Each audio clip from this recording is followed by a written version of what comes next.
selamat malam semuanya. Kami dari kelompok karir wawancara ingin mewawancarai seorang narasumber. Nah, yuk kita kenalan langsung sama narasumbernya. Nama aku Marcelino Erlangga Wijaya Heriagung. Aku dari angkatan Matematika ITB 2014. Pas masuk FMIPA itu udah tahu kalau ada jurusan lagi. Ada profesi yang namanya aktuaris. Nah, udah tahu dari waktu tingkat 2 gitu, dan emang udah terkenal waktu itu angkatan aku banyak banget tuh yang mau jadi aktuaris, kayak 40-an orang gitu, 40-an orang, 30-an orang. Terus habis itu ya udah di situ kita udah mulai kayak terarah gitu. Kita tuh mulai ngambil mata kuliah statistik, ngambil mata kuliah keuangan, terus tugas akhir juga tentang yang nyinggung-nyinggung aktuaris gitu-gitu.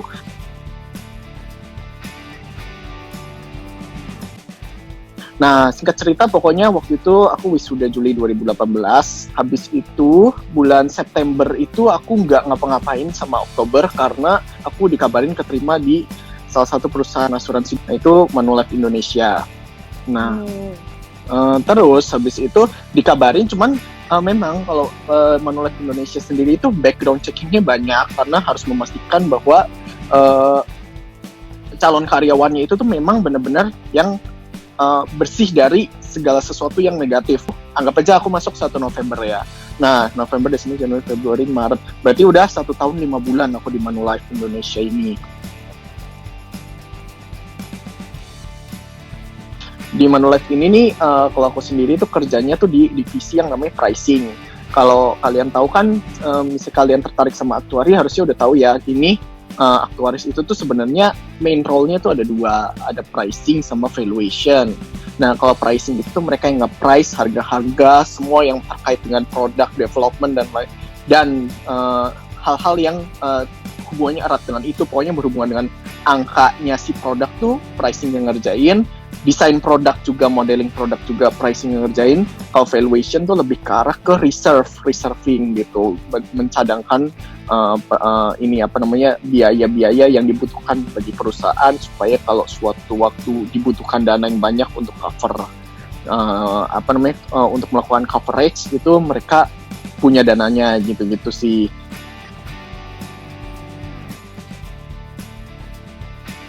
Di actuary-nya sendiri sebenarnya sukanya adalah sebenarnya kerjaannya kalau emang suka dengan ngolah data dan analisis sesuatu, itu sebenarnya itu kerjaan yang cukup menyenangkan. Maksudnya oke lah. Kalau menurutku pribadi, kalau di Manulife tuh enaknya adalah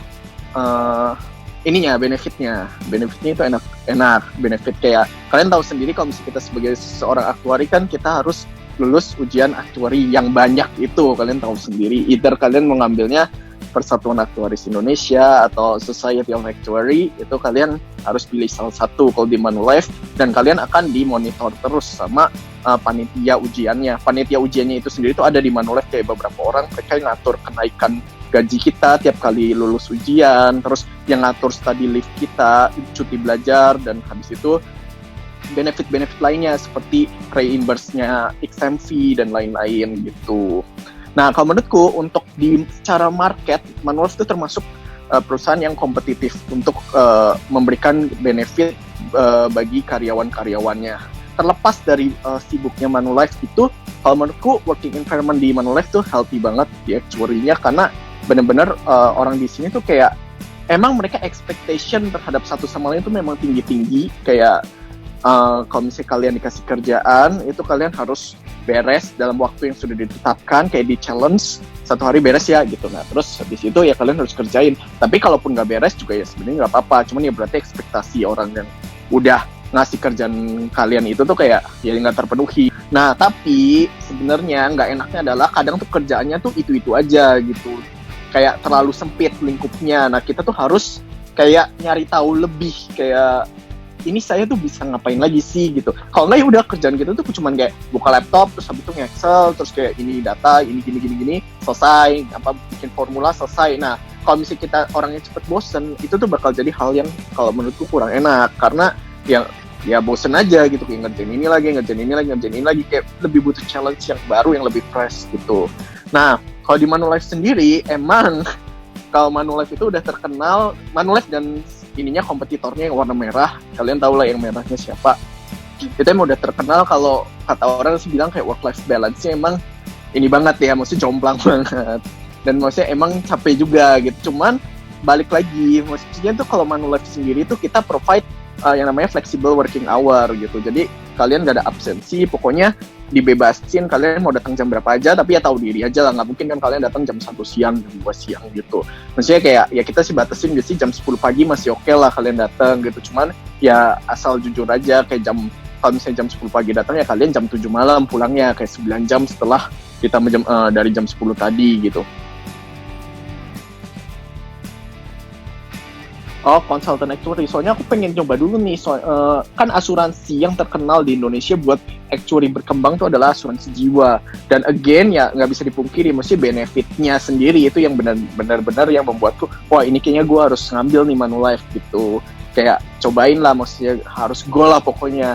Nah, nggak kepikiran sih waktu itu mau konsultan, tapi setelah dipikir-pikir itu juga menarik sebenarnya. Kayak kalau kalian tahu kan itu ada Milliman gitu-gitu yang konsultan actuary. Nah itu itu bisa dicoba juga, tapi ya back again, kalau aku pribadi sekarang sih masih belum berpikir untuk meninggalkan zona aku sekarang, dan aku masih butuh banyak belajar. Kalau menurutku exam di pas kuliah tuh jangan terlalu banyak, karena kalau kalian lulus examnya pas lagi kerja itu gaji kalian tuh bisa naik gitu loh.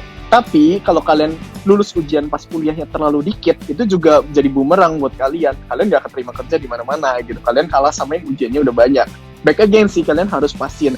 Tapi yang aku perhatiin saat ini, yang idealnya adalah lulus 4-5 kalau mau masuk Manulife. Itu bisa 4-5. Untuk PAI, kalau SOA aku dari awal, dari 0 gitu.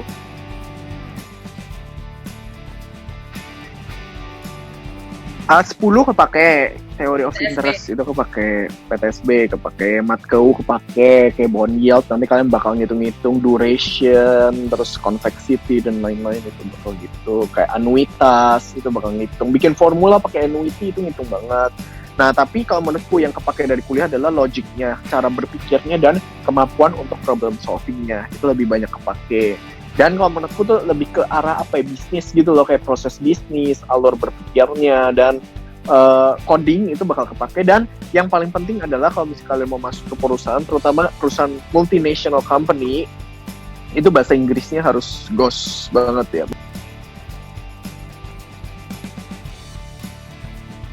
Nah kita tuh dibagi sebenarnya jadi 2, ada pricing sama valuation. Nah pricing itu tadi aku nggak usah jabarin lagi ya pricing apa valuation apa, tadi kan udah. Nah pricing itu di kita tuh terbagi menjadi 3 lagi.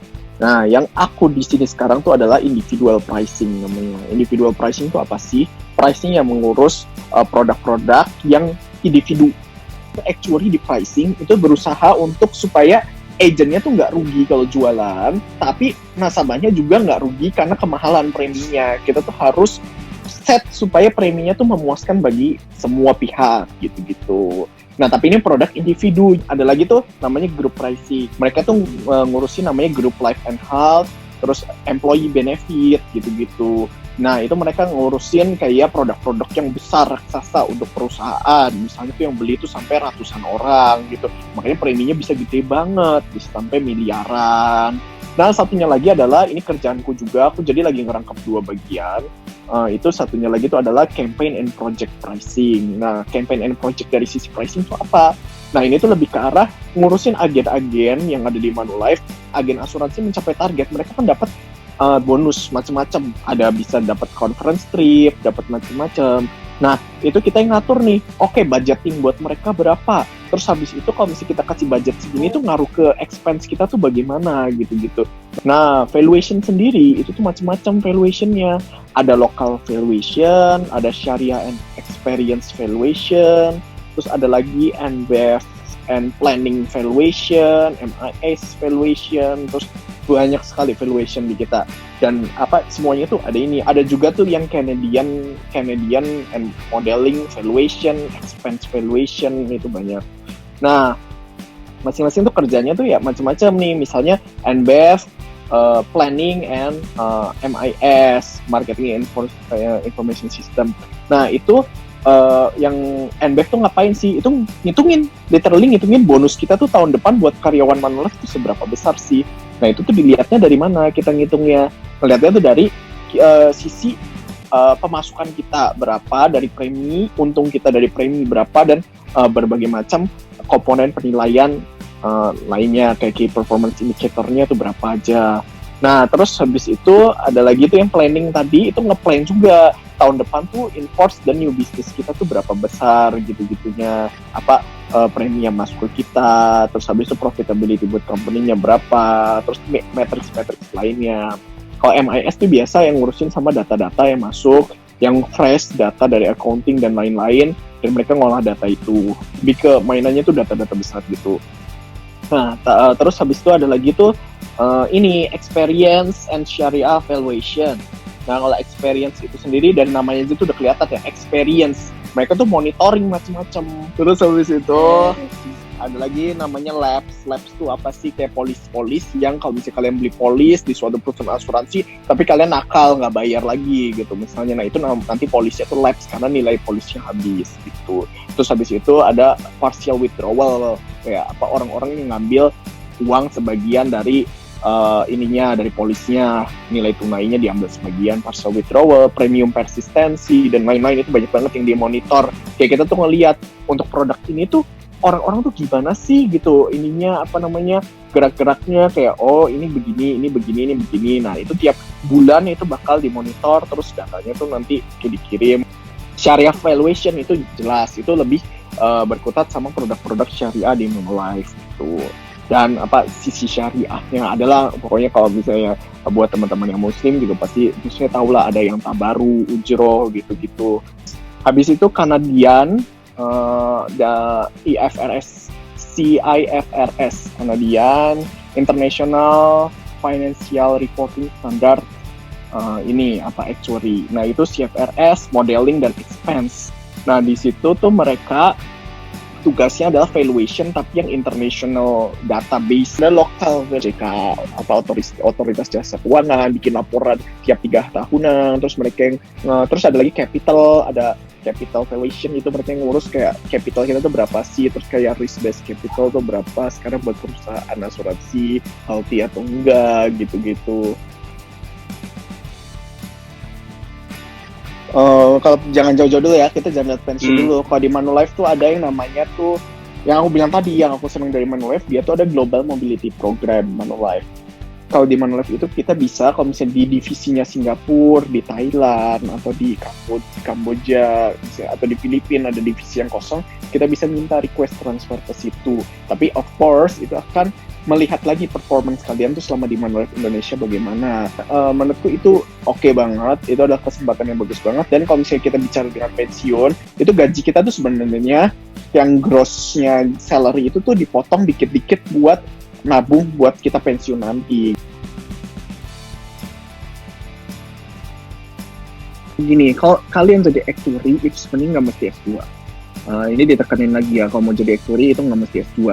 Actuary itu pentingnya adalah ujiannya itu kalian selesaiin, kalian dapat gelar selesai, nggak perlu S2. Itu ya maksudnya dari segi benefit, dari segi gaji itu udah gede tuh karena ujian, bukan karena kalian S2.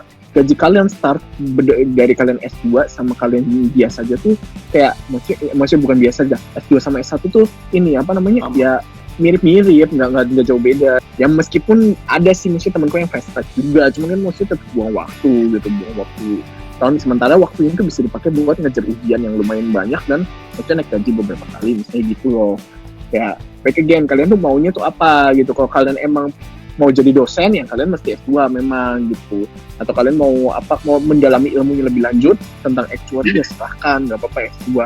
Tapi kalau buat kerja menurut Bu Duma dan aku juga setuju itu nggak usah sampai S2, satu tuh udah cukup gitu. Ternyata banyak banget ya informasi dan insight yang kita dapatkan dari narasumber kita ini. Terima kasih banyak ya Kak buat waktunya, buat kesempatannya, udah dibolehin tanya-tanya. Jadi kita makin tahu nih ternyata profesi aktuaria itu seperti apa, gajinya seperti apa, pengalaman yang Kakak punya itu seperti apa.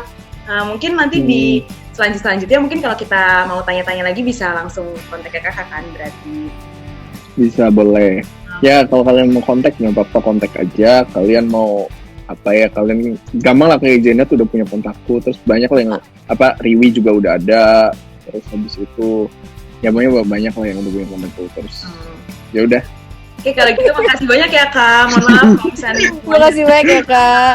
Oke, sama-sama. Yo, bye.